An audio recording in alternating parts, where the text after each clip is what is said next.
you think of England opening batsmen, the names that come to mind might be the legendary Jack Hobbs, Len Hutton, Herbert Sutcliffe, Geoffrey Boycott, Graham Gooch, or even the likes of Alex Stewart or Michael Atherton.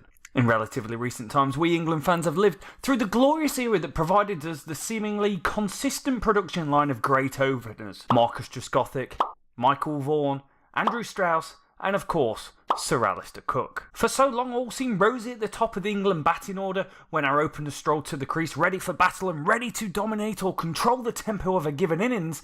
We were confident and sure there would be runs aplenty. The Vaughan-Trescothick partnership between 2002 and 2006, that included the incredible 2005 Ashes, averaged over 50 together and were arguably the best opening pair in world cricket at the time. That was nice, but what was really great was the Strauss and Cook pairing. They were not just great for their time, they were all-time great. In terms of runs scored as a partnership, the third all-time in 117 innings, they scored an incredible 4,711 runs at 40.97.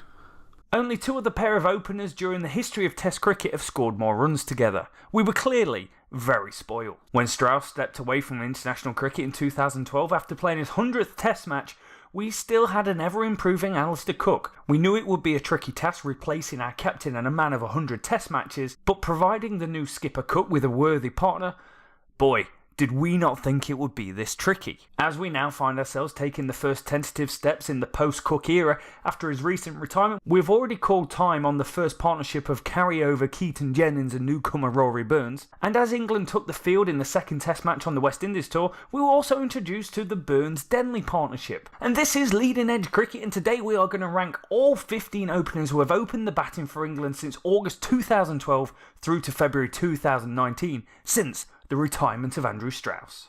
15. Joe Denley. Denley first made his England debut in white ball cricket as far back as 2019 against Ireland. In total, he has played 9 one-day internationals, including England's run to the semi-finals of the Champions Trophy, but was dropped shortly afterwards before the 2010 T20 World Cup. Denley, over the next 10 years, improved and won the overall MVP award for 2018 and led the rankings in all white ball formats, and through his weight of runs, Denley was recalled for the famous first Test series win against Sri Lanka while carrying drinks for the series. Fast forward to the West Indies tour, and after a disastrous first Test, Denley was promoted to opener and Test debut after Keaton Jennings had finally run out of rope. It may be unlucky that Denley ranks 15 on this list due to only having 2 Test matches and 1 as opener, but scoring 23 runs in 2 innings and being dismissed, leaving the ball and chasing a wide one is not going to do you many favours when coming to a ranking list. He's since gone on and scored 50 in the 3rd Test match while batting at number 3, and long may his run at number 3 continue. 14. Moeen Ali. Moeen Ali has turned himself into a reliable batsman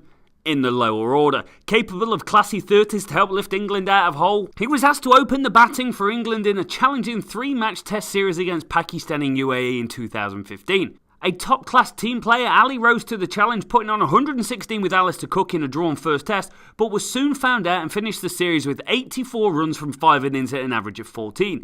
It is amazing what the teams will do these days to try and get the balance of the team right and incorporate more spinners. 13. Jonathan Trott. Between 2009 and 2013, Jonathan Trott was unbreakable.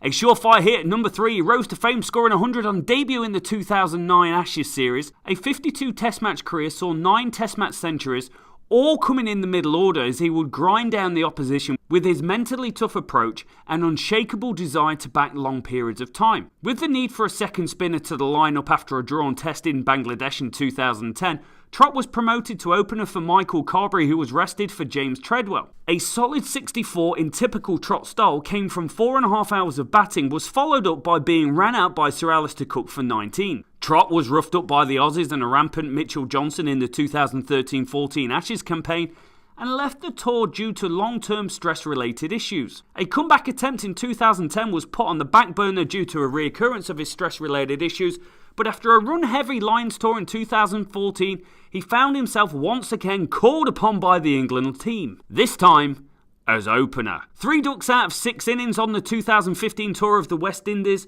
only reaching double figures once during the series, was a failed experiment, and Trott announced his retirement shortly after. He will always be fondly remembered by the England faithful for being a dogged, intense and run-heavy number 3, but as an opener, He won't. 12. Ben Duckett. 2015 was a breakout year for Ben Duckett with over 1,000 county championship runs and 4 centuries. This quickly put him on the England radar, and after scoring 282 in the 2016 season, he found himself thrust into the Lions game against Sri Lanka and Pakistan. Duckett continued to shine, scoring 163 not out against Pakistan A, as well as 220 not out in a partnership worth 367 with Daniel Bell Drummond. The selection came calling, and he was selected for the 2016 tour of Bangladesh and India. 92 runs in 2 test matches in Bangladesh with a maiden half-century wasn't a complete disaster, but when he could only muster 18 runs at 6 in India batting at number 4, he was never made the test team again. Duckett is only 24 years old at this point in time, and a career move to Nottinghamshire may reinvigorate this young man back to the test arena and further up this list, as long as he doesn't pour any more pints over senior players. 11. Adam Lyth. Adam Lyth has scored runs for Yorkshire since his maiden first-class century back in 2008, but in 2014 he took his game to the next level. Hitting over 1,600 runs at an average of 70 with 700s, he firmly put his name in the hat for an England call-up. That England call-up came as he carried drinks around the West Indies while Jonathan Trott amassed 3 ducks in 6 innings. He did, however, make his debut for England against New Zealand in May 2015, making scores of 7 and 12 at Lords. Playing in his second test on his home ground of Headingley, Lyth scored an emphatic 107 and making his maiden test century. After solidifying his place at the top of the order with Sir Alastair Cook for the 2015 home Ashes series against Australia, where he played in all 5 tests. He will always have the fact that he is an Ashes winner. After England wrapped up the series 3-2 on the back of Joe Root and Stuart Broad's incredible series, but Lyth scored a disappointing 111 from 9 innings. Lyth is probably now done as a test cricketer, and the last few years haven't seen Lyth be as prolific as what he once was in the county game, and we wouldn't be surprised if we never see him in an England shirt again. 10. Keaton Jennings. One day I'll look back at this list and remember Keaton Jennings for hopefully the man that overcame a really tough start to test cricket and scored over 10,000 runs for England. Right now, Jennings is on this list as his first 17 games have been very poor. The son of former South African coach Ray Jennings, he arrived in the UK in April 2012, meaning he was eligible to play for England from 2016. In 2016, Jennings was named County Cricketer Player of the Year after a massive 1,548 runs and an average of 64.5. England recognition soon followed, following an injury to Haseeb Hamed, and he hit a superb century on debut, scoring 112 and followed that up with 54. He was dropped after the 4th test of the South African home series, where he didn't pass 50 in 8 innings. A year later, after being dropped, he was finally recalled and hit back in style with a remarkable 146 not out on the historic tour of Sri Lanka. At the end of the West Indies tour that's just finished, Jennings has only passed 53 times in the past 34 test match innings and constantly find ways to get out in and around the off stump. Jennings, obviously a huge cricket talent, averages 44.4 on the subcontinent, but fundamentally has failed too many times at home and now on the series of West Indies. 9. Rory Burns. History will tell us where Rory Burns falls on this list, but for now he's just made his biggest impact into Test cricket.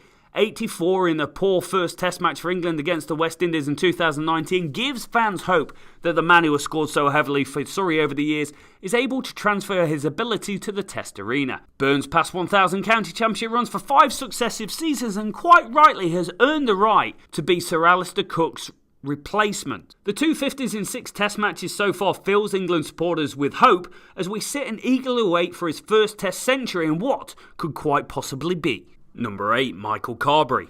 Carberry is a man that has the respect of every English cricket fan. Back in 2016, he put his career on hold while being diagnosed as having a cancerous tumour.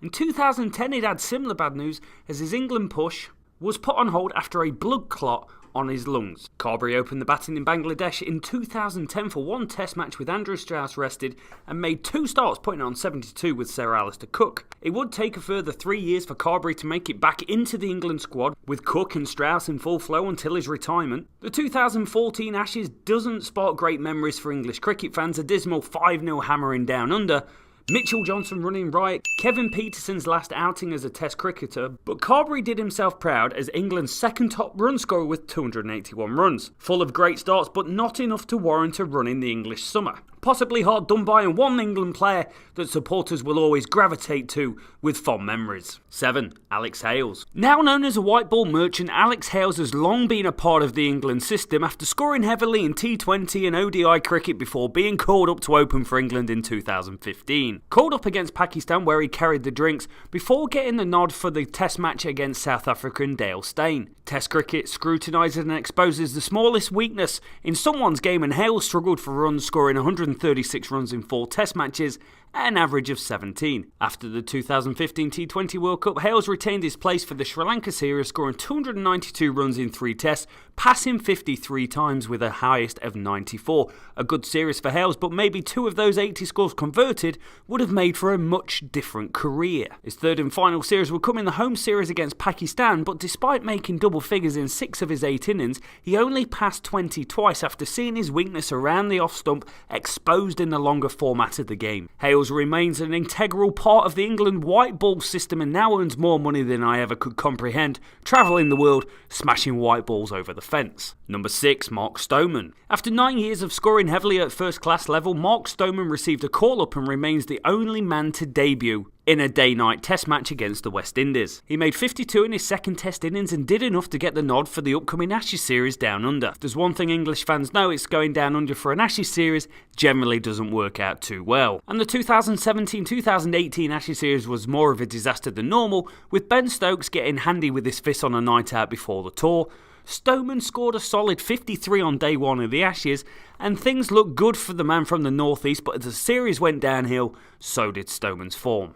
He made plenty of starts but only scored 232 runs with 2 50s and never making it past 56. A decent series down in New Zealand followed, where he passed 50 twice in 2 test matches but never again going on to make a decent start. Finally, patience was to run out in the summer of 2018 with 2 single-digit scores against Pakistan, and he was dropped from the setup. Stoneman since passed 10,000 first-class runs, but a call-up, highly unlikely. 5. Sam Robson. Aussie-born Sam Robson was cast into the England opener spot in 2014 for a few reasons. 1, because he was Australian, and 2, because he scored heavily for Middlesex for a while even scoring a first ever county championship century in March 2012. Test cricket started promisingly for Robson, who scored a superb 127 in only his second test match against Sri Lanka, but Test cricket separates the men from the boys, and the world-class bowlers will always find you out. An alarming weakness was soon found, poked and prodded by a decent attack, and Robson only passed 50 once in the 5 test match series against India. Robson was clean bowled 4 times and caught a slip 5 times in 11 test innings and was sent back to county cricket to work on his game, which he is still working on. 4. Haseeb Hamed. Hamed might rank surprisingly high on the list, but this is due to a personal preference and a test match average of 43. On November the 9th, 2016, Hamed became the youngest opener to debut for England in India.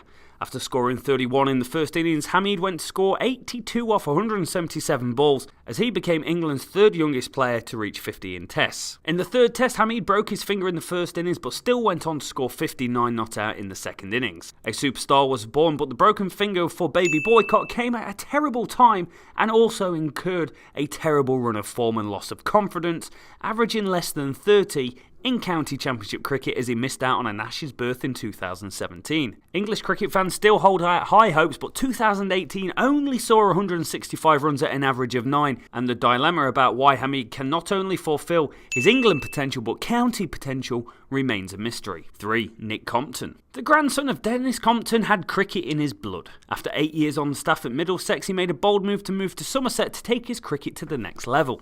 In his 2nd season, he surpassed 1,000 county championship runs, and the following year had scored 685 runs by April 27th. After stints with the England Lions and injury breaks, Compton finished the 2012 season with 1,494 runs at an average of 99 and won the PCA Player of the Year. Following the retirement of Andrew Strauss, Compton was the natural successor given his weight at runs. England toured India, and on a difficult tour he only passed 50 once in the 3rd test match and finished with 208 runs at an average of 34. Despite a moderate performance, Compton had done enough to keep his place for the tour of New Zealand in 2013. Despite a duck in the first innings, Compton hit back, registering 117 in Dunedin and quickly followed that with 100 in Wellington, as England had seemingly found their Strauss replacement. This is cricket. This is England, And not all fairy tales come true. The Auckland Test match followed, and 2 fails in the return fixture in 2014. Despite scoring runs in county cricket, Compton was eventually overlooked for younger Joe Root for the Ashes. Compton could be seen as unlucky to have missed out on an Ashes berth, as he had 2 centuries to his name in the past 6 Test matches, but Joe Root's excellence was too much to ignore. He did return to England in 2015-16 against South Africa, but never opened again. For a man that scored so heavily, he probably didn't receive the backing or man management support warranted. If only England had someone that could score 200s opening the batting these days. Number 2, Joe Root. The where does Joe Root bat in this England lineup has gone on for many a year, but originally, Joe Root plied his trade as an opener. Favoured for Nick Compton for the 2013 Ashes series, Root showed glimpses of brilliance without setting the world alight. He bounced back from a slow first test to hit an incredible 180 in England's second innings as England romped home to a 347-run victory, but Root only passed 50 once more in the series, finishing with 339 runs. The world could see that Root had a natural flair for scoring runs and was suited to the middle order slot, with Michael Carberry being the man to come in and open for the Ashes fixture down under. After Hamed broke his finger in 2016 to tour India, Root stepped in to open once more, scoring 78 in his only innings in Mohali. Root has since gone on to have an incredible career for England and is current England Test cricket captain, but the debate will always rage on as to what his best position is. Quite often this answer is based on England's inability to have a clear and performing top 6. Number 1, Sir Alastair Cook. Has there been a more English opener since Sir Geoffrey Boycott, dogged, mentally strong and willing to bat as long as it takes to get the job done? Born on Christmas Day in 1984, Cook is possibly the best Christmas present any England fan has ever received. Opening with Andrew Strauss on the tour of India, Cook incredibly became the 16th Englishman to score 100 on debut. This 104 not out, one of calmness, quality and control, made people stand up and take note. His career was one of the highest of highs, where in 2011 Ashes tour, we were able to witness a man score 766 runs in 5 Test matches in Australia, in one of the most productive batting displays in the history of the game. There's been so much written about the greatness of Alastair Cook over the years, but it's only when he's retired we truly recognised his greatness. 161 Test matches played in a row, the most runs by an Englishman, 12,472 in Test cricket, the most hundreds by an Englishman, 33 in Test cricket, the first England captain to captain the team to 50 Test wins. For someone so great who became the standard of all openers across the global game, to cap it off and finish with 147 in his final Test innings and given the Guard of Honour, has retired not only one of England's greatest of all time, but one of the world's greatest of all time. Calm, unyielding, determined, solid, tough and committed, Alastair Cook would rank number 1 on the all-time list of openers, let alone our list from 2012. Sir Alastair Cook, simply the best. What change would you make to the list of all 15 openers for England since 2012? Make sure you comment below, subscribe if you're brand new around here, and stay legendary. Until next time.